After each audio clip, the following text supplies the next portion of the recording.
Depois desse vídeo, você nunca mais vai ter problema em fazer rateio de meta dentro do Power BI. Olá, seja muito bem-vindo a mais um vídeo aqui no canal. Eu me chamo Davidson Oliveira, sou especialista em BI e Analytics, treinador certificado da Microsoft. E vamos aqui para minha tela, para a gente não perder tempo, vamos mostrar aqui a estrutura do nosso arquivo, para que a gente consiga fazer o rateio de meta, vamos diluir o valor da meta em dias úteis, usando apenas uma planilha de metas mensais. No nosso arquivo, assim como nós tivemos aqui em alguns outros vídeos anteriores, um modelo de dados bem simples com vendas, metas, canais, lojas, bem tranquilo aqui de varejo. Eu tenho duas medidas já criadas, uma medida de meta, que vem na nossa tabela de metas mensais e soma o valor que nós temos atribuído a cada um dos meses, a cada um dos canais, e uma medida de receita, que faz justamente quantidade vezes valor unitário em cada uma das vendas. A nossa tabela de metas mensais, cada linha dela é um mês para um canal, para uma loja. Tá? Então eu tenho uma meta atribuída por loja dentro da minha base, tá bom? Para ficar mais claro da gente entender, vamos montar uma tabelinha aqui. Uma tabelinha que vai ser, vamos colocar aqui ano e nome do mês. Nome do mês, né? Na verdade, vamos colocar a estrutura de data normal mesmo, vai? Vou colocar a data aqui numa matriz.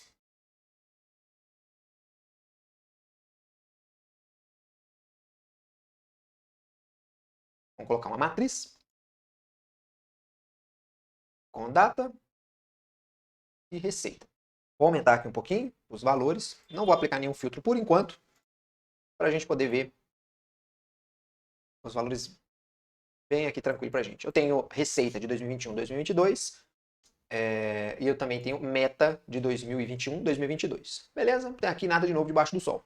Caí aqui os valores de 2022, eu tenho de cada trimestre, eu vou tirar a informação de trimestre, e eu tenho aqui os valores por mês.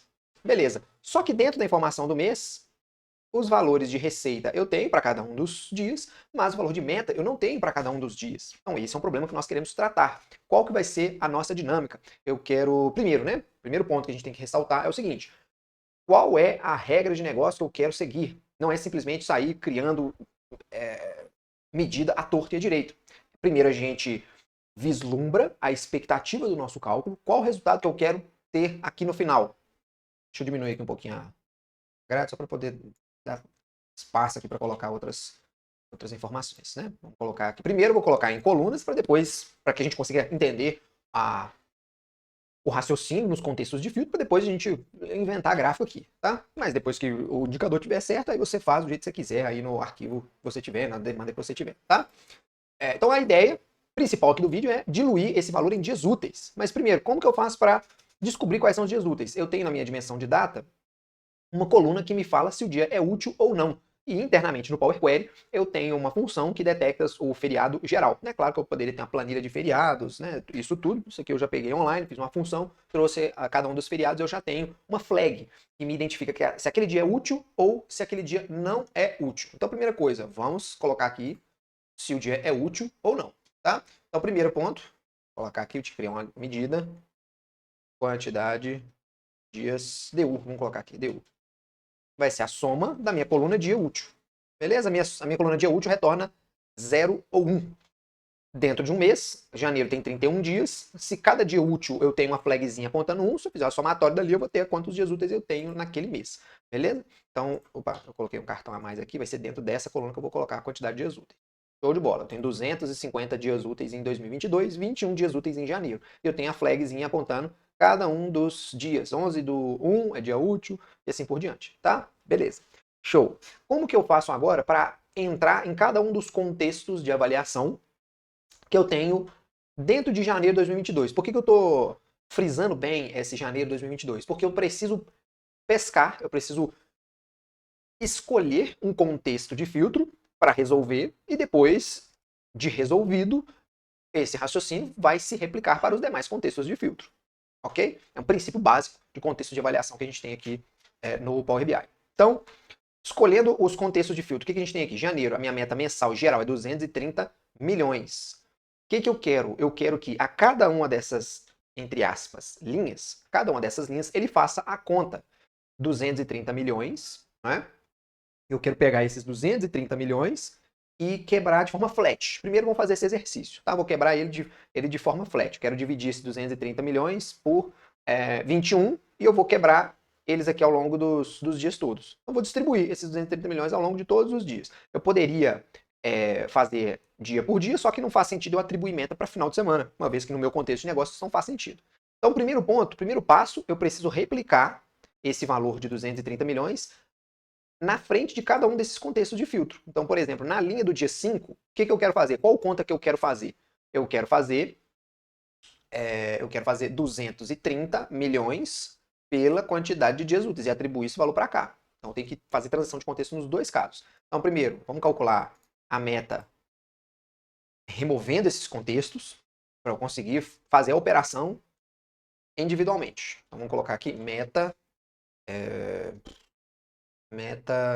total. Vou colocar aqui meta total. Meu meta total vai ser uma calculate do meu valor de meta.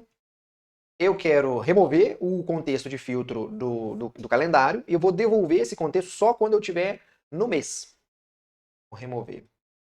Vou remover o filtro do calendário, só para vocês verem o que ele vai me retornar.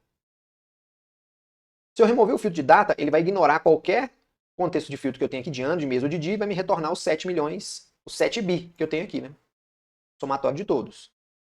É isso aí, travou para todo mundo. Só que eu não quero que ele trave para todo mundo. Eu quero que quando quando ele chegue no contexto aqui do mês, ele obedeça, ele vai travar só no contexto do dia. Se eu tiver em 2022 ou então em um mês específico, eu quero a meta daquele mês. Dentro do mês referência, eu quero que ele trave esse valor. Então, para fazer esse ajuste, eu vou vir aqui e vou devolver o contexto do mês para ele, com a função values.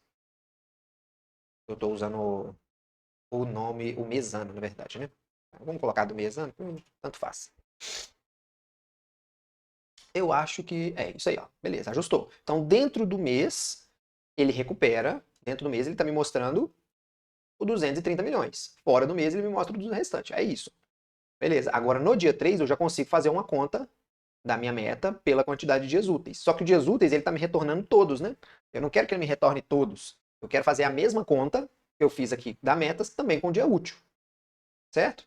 Quero travar o 21 para todos os contextos de filtro. Então, eu também vou replicar essa conta. Eu posso até aproveitar o código, tá? Nova medida.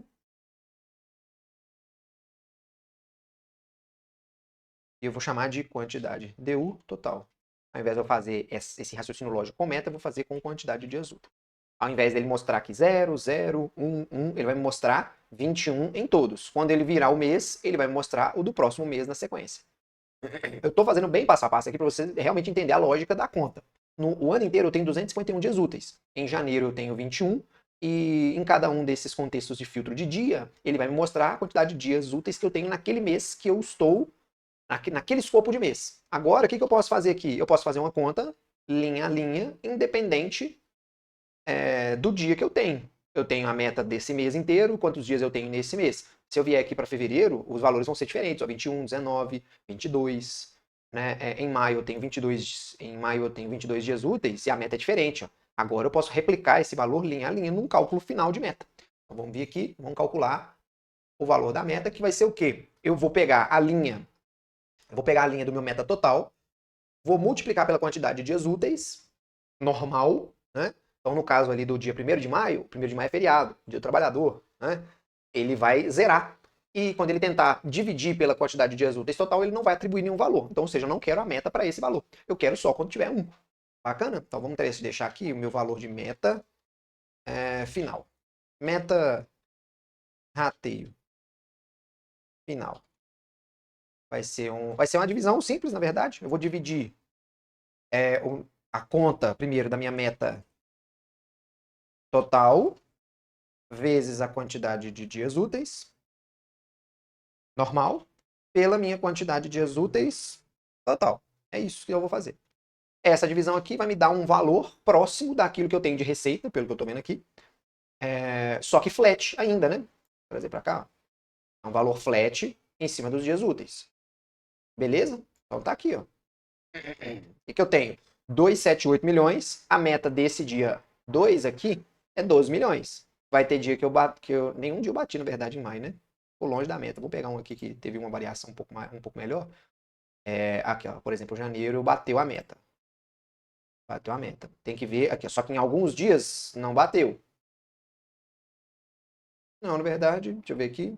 Ah, não, é isso mesmo. A receita diluiu pela quantidade de dias úteis. É isso mesmo. Ó. Ah, é porque na verdade a meta ela foi atribuída apenas para quando teve dias úteis, mas teve venda naqueles dias que não foram úteis, por isso que ficou descasado aqui.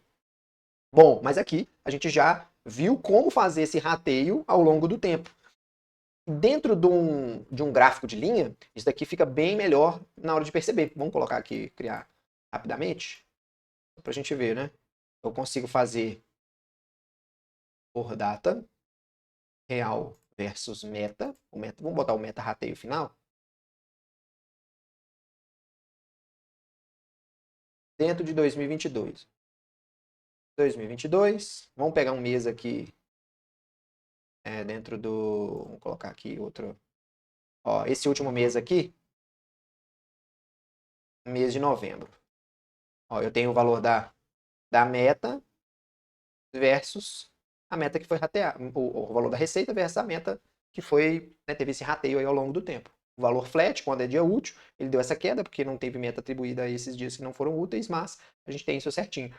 Essa meta, com esse rateio ao longo do tempo, eu ainda consigo criar um acumulado em cima dele, para criar gráficos como burn down, burn up, né, muito usados para controle, né, gestão de projetos, metodologias ágeis, esse tipo de coisa. Se eu tenho o dado ó, no nível de dia, eu consigo fazer um acumulado, colocar projeções e por aí vai, tá? Esse tipo de coisa a gente pode deixar para um outro vídeo, mas eu gosto de levantar aqui opções para vocês. Isso aqui já vale um like, não vale? Vale um like, né? Então deixa seu like aqui para a gente poder prosseguir, porque tem jeito de melhorar um pouco isso. Aqui no modelo, eu tenho uma tabela que é de produto. Eu não tenho meta por produto, né? Olha só, o que a gente pode fazer? Deixa eu retirar informações aqui que eu já não uso mais. A informação de meta, de dia útil, de meta total e de quantidade de dia útil total. Esses caras aqui eu já não uso, tá? Vou deixar só a quantidade, só receita versus meta, rateio final. Vou deixar esses dois valores porque eu já não preciso saber se é dia útil ou não, eu só precisava desses dois indicadores. Então veja bem, eu tenho informação aqui, por exemplo, ó, vou inverter aqui essa visão do ano. Ao invés de eu olhar para o ano, eu vou olhar para o canal. Vou olhar aqui para a visão do canal. Tem o nome do canal. Beleza, eu tenho real versus meta por canal. Só que se eu trouxer aqui a informação por produto, por categoria de produto, veja o que acontece. Eu tenho meta para o e-commerce, mas eu não tenho meta para a categoria de áudio, eu não tenho meta para celular, para computador, para eletrodoméstico. Isso dificulta um pouco a gestão que eu faço internamente, certo? O que pode ser uma das alternativas dentre várias? Eu posso fazer esse rateio de meta através do realizado do ano atual versus ano anterior. Então, se eu tiver um filtro de ano aplicado, eu uso a informação do year over year como peso de multiplicação para a minha meta que está fazendo esse rateio. Então, se minha categoria de áudio teve um crescimento de 30% em relação ao ano anterior, eu pego a minha meta e tiro 30% dela. Né, em cima do crescimento do áudio. Pego o valor do ano anterior e faço esse peso com essa meta. Mas aqui nesse caso, o que faz mais sentido? Pegar quanto que os meus 29 milhões quanto que os meus 29 milhões representam da minha receita total. E aí eu uso esse valor, que é o que a gente chama de share, como peso do meu rateio da meta. Nossa, não entendi nada. Vamos calcular aqui para a gente ver certinho. Para fazer o cálculo do share, basicamente é dividir o valor do 29, 154, pelo total. No Excel é tranquilo de fazer isso, né? Mas aqui a gente tem que manipular os contextos de filtro, assim como nós fizemos com o rateio da meta, usando o remove filters. Mas aqui eu vou fazer de uma vez só. Vamos colocar aqui, calcular o percentual do share produto. O share do produto, eu vou armazenar numa variável, que vai ser a minha receita, vai ser a medida que eu já tenho mesmo. Vou colocar numa outra variável o meu total, vou colocar aqui o nome, vamos colocar aqui receita total. Meu receita total vai ser a minha receita. Detalhe, abre parênteses, eu não posso pegar o valor da variável aqui, porque a variável é uma constante. Uma constante eu não consigo aplicar a transição de contexto nela. Então, fique esperto com isso. Não coloque variável no primeiro argumento da Calculate. Eu posso colocar no segundo, se for uma tabela virtual. Esses assuntos, se você quiser mais detalhes sobre eles, comenta aqui nesse vídeo se vale a pena gravar sobre esse tipo de assunto, se é muito avançado, se não está na hora, você vai colocando aqui e manda sua dúvida. Às vezes eu posso, né? Você manda uma dúvida mais detalhada, com um pouco dessa estrutura de dados, quem sabe eu não trago aqui uma dúvida sua para resolver um problema real. Beleza, mas vamos colocar aqui com a Remove Filters. A Remove Filters vai ser em cima da tabela de produtos. Beleza, vou remover todos os filtros que existem na tabela de produtos e, por fim, vou fazer a divisão. O resultado vai ser return. Vou dividir a minha receita pela minha receita total. Pronto. Basicamente é isso, né? Travei o contexto do produto para colocar aqui como percentual do share. Opa, vai dar sempre o valor entre 0 e 1. E aqui a gente tem o detalhe dos percentuais. Acredite em mim, esses percentuais vão resultar em 100%, tá? Aqui dentro. Aqui já ficou fácil de fazer a conta, né? Se eu tenho share por produto, eu consigo fazer o rateio por produto da meta. Então essa meta aqui, eu posso multiplicar pelo share do produto. Se eu faço exatamente essa conta, veja como eu já consigo fazer o rateio por produto automaticamente. Ó. A minha meta de áudio passa a valer 21 milhões, minha meta de câmera passa a valer 250 e assim por diante. Por quê? Porque eu peguei o valor da meta e fiz o rateio com relação ao share. Ah, Davidson, fica inteligente? Talvez não. Talvez não fique inteligente, mas você pode encontrar outras maneiras de fazer esse rateio, mesmo a base não te entregando ele. Você vai criando seus pesos, suas medidas dentro da base e vai aplicando em cima da meta. A outra opção é você fazer isso tudo lá no Excel. É você faz o time que criar a meta, fazer esse rateio com inteligência melhor, com sazonalidade, né, com outras inteligências aplicadas individualmente em cada uma das categorias que não possuem meta. Eu posso ter meta aqui por vendedor, por produto, mesmo as metas não vindo aqui. O que eu quero mostrar para vocês é que existe possibilidade de manipular tudo por meio de linguagem DAX. Gostou desse vídeo? Então não deixe de compartilhar. Clique aqui para você se inscrever no canal, ativar as notificações para você não perder nenhum dos nossos próximos vídeos e deixa aqui um comentário para eu saber o que você quer ver aqui mais no canal como conteúdos principais. Grande abraço e até o próximo vídeo.